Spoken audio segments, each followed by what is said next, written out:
Harley-Davidson once believed they had revolutionized motorcycling, from creating beginner-friendly bikes to dabbling in the world of electrics. But what began as ambitious innovations quickly became dealership nightmares.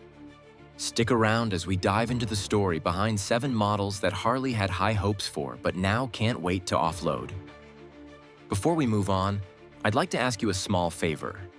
If you appreciate this content, please take a second to like this video and subscribe to the channel. Over 98% of you watch the videos without subscribing. It costs you nothing, but it makes a huge difference to us. So, did you click the subscribe button? Great, thank you so much. Now back to the video. Number 1. The Pan America 1250. Harley-Davidson's Pan America 1250 was supposed to signal a new chapter for the iconic manufacturer. This adventure touring motorcycle entered a market dominated by brands like BMW and KTM, vying for attention among riders who prioritized performance and versatility.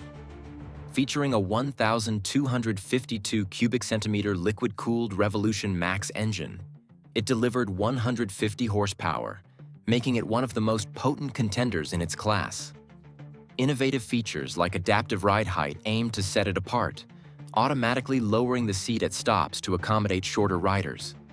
On paper, it seemed like a calculated move to reshape Harley's image. However, early adopters uncovered flaws that cast a shadow on its potential. Reports of erratic electronics, such as inconsistent ride modes and display glitches, marred the experience for some riders. The bike's handling, while powerful on straightaways, received criticism for feeling rough and unrefined on technical paths, precisely what adventure bikes are built for. Add to that a starting price near $18,000, which placed it well above comparable models but lacked the trust of traditional Harley fans or the reputation to win over adventure riders. Dealerships are now left sitting on unsold inventory, underscoring the challenges of entering unfamiliar territory without fully convincing the market. Number 2. Nightster. The Nightster was Harley-Davidson's bold step to evolve the Sportster family, blending modern engineering with the silhouette of a classic cruiser. Powered by the Revolution Max 975T engine, the liquid-cooled 975 cubic centimeter V-twin was capable of producing 90 horsepower and 70 pound-feet of torque, a significant upgrade in performance compared to older Sportster models. Its lightweight construction, at just 481 pounds, aimed to improve agility while making it accessible to a wider range of riders. Yet, many traditional Harley fans criticized the Nightster's departure from signature design principles.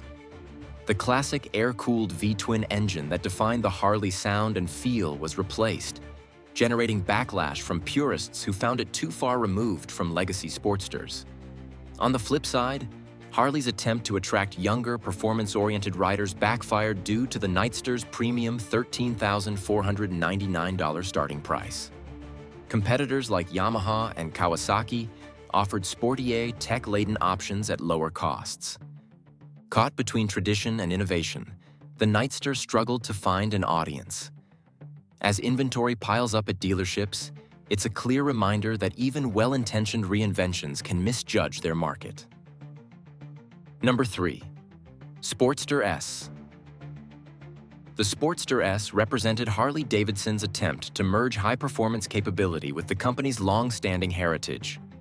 Equipped with the Revolution Max 1250T engine, this 1,252 cubic centimeter liquid-cooled V-twin delivered an impressive 121 horsepower and 94 pound-feet of torque, making it the fastest, most powerful Sportster ever produced. Combined with its aggressive stance, featuring a chunky front tire and drag-inspired handlebars, the bike was clearly designed to attract riders who valued speed and modern styling. However, for many Harley enthusiasts, the Sportster S lacked the defining characteristics they associated with the brand.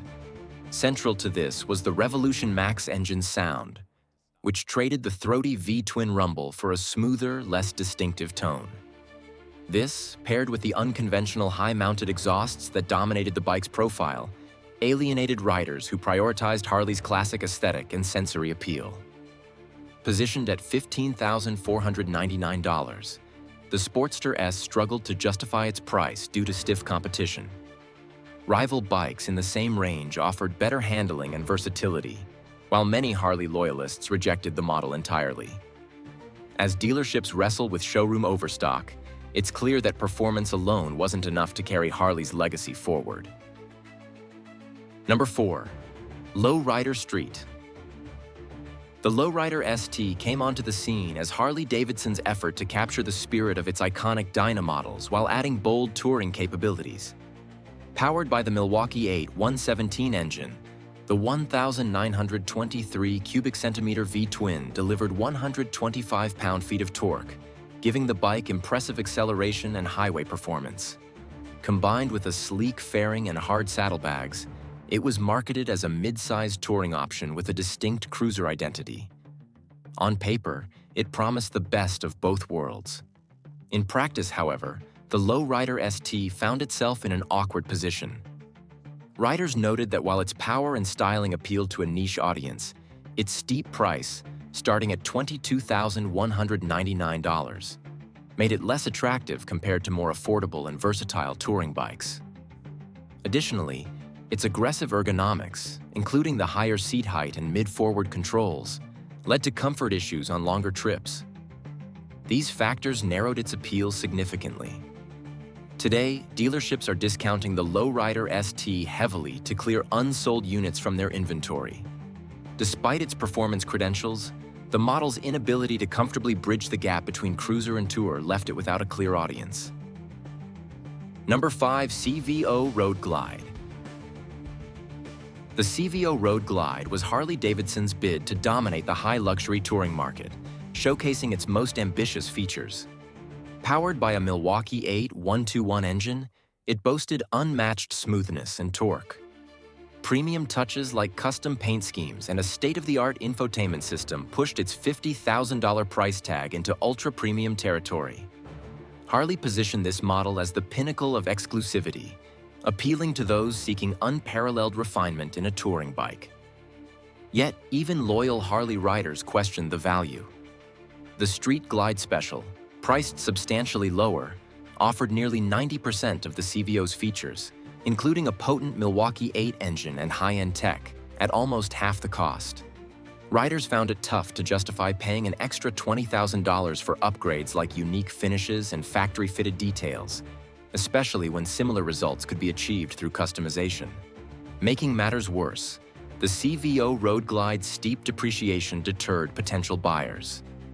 Unlike standard Harleys, which retained value well, the CVO's rapid loss of resale worth left buyers hesitant. Despite dealership discounts, the CVO Road Glide remains a cautionary tale of luxury that outpaced practicality. Number 6. Breakout.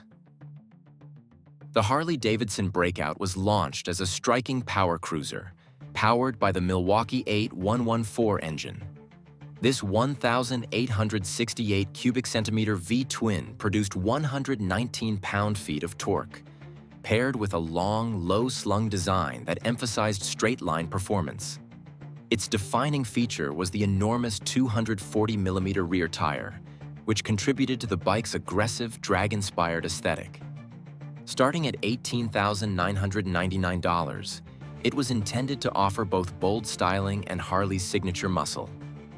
While its design turned heads, practicality quickly became a concern. The oversized rear tire, while visually impactful, severely hampered handling, particularly in tight turns or urban environments.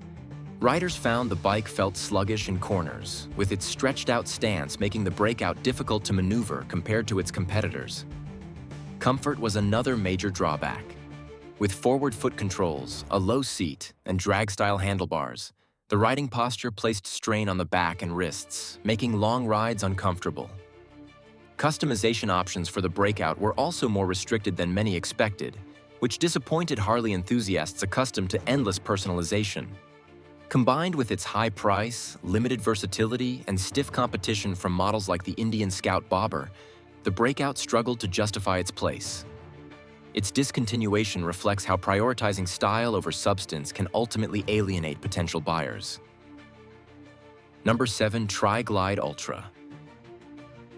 The Tri-Glide Ultra was Harley-Davidson's premium offering for riders seeking more stability and comfort than a traditional two-wheeled motorcycle. Sporting the Milwaukee 8114 engine, the Tri-Glide Ultra delivered ample power for long-haul riders with 121 pound-feet of torque, making highway cruising effortless. Designed with touring in mind, it incorporated features such as a spacious trunk, comfortable seating, and an integrated infotainment system, aiming to cater to a specific segment of riders who wanted a blend of power and practicality. However, its bulky three-wheeled design came at the expense of more engaging handling. Traditional riders, accustomed to the lean and agility of a two-wheeled Harley, found the Tri-Glide Ultra stiff in corners and less responsive overall. The change in riding dynamics alienated a portion of loyal Harley enthusiasts who felt it lacked the visceral connection they sought in a motorcycle. Compounding these issues was the price.